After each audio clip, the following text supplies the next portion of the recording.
唱咗隻大家唔識嘅，唱翻隻大家識嘅，應該。呢個雲頂劇場對於我嚟講都係一個好特別嘅一個意義、一個感覺、一個好喜愛嘅地方，因為係我好早嘅時間已經嚟呢度，嗰陣時叫登台。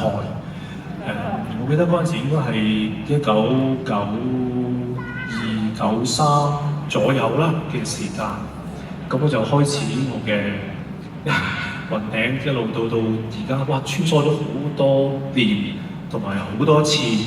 咁經過咗咁多年之後，即係雲頂都由以前少少岩岩巉巉變為而家咁靚嘅一個演出嘅場地。隔咗咁耐，今晚仲見到，其實唔係今晚，一連兩晚都仲見到每一位嘅朋友，由中間一路到角落頭，到山頂呢邊，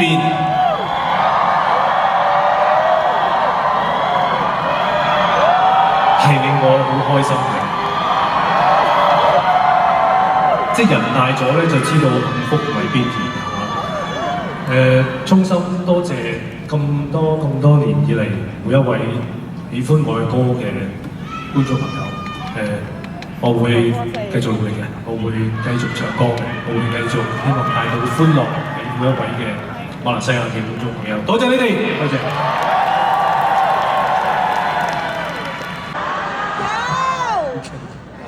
好由於時間關係咧，已經準備好兩張凳喺度啦。咁我哋有請我哋嘅吉他手出嚟，佢叫 Justin。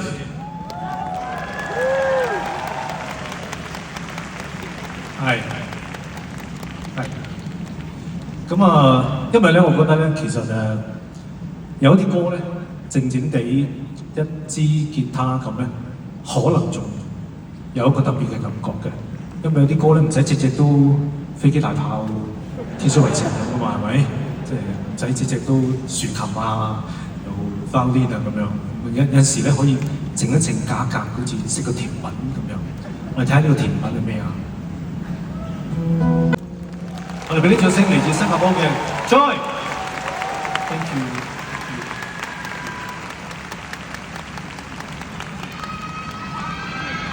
既然我有一位小提琴家喺度，冇理由唔唱以下落嚟啲嘅歌㗎。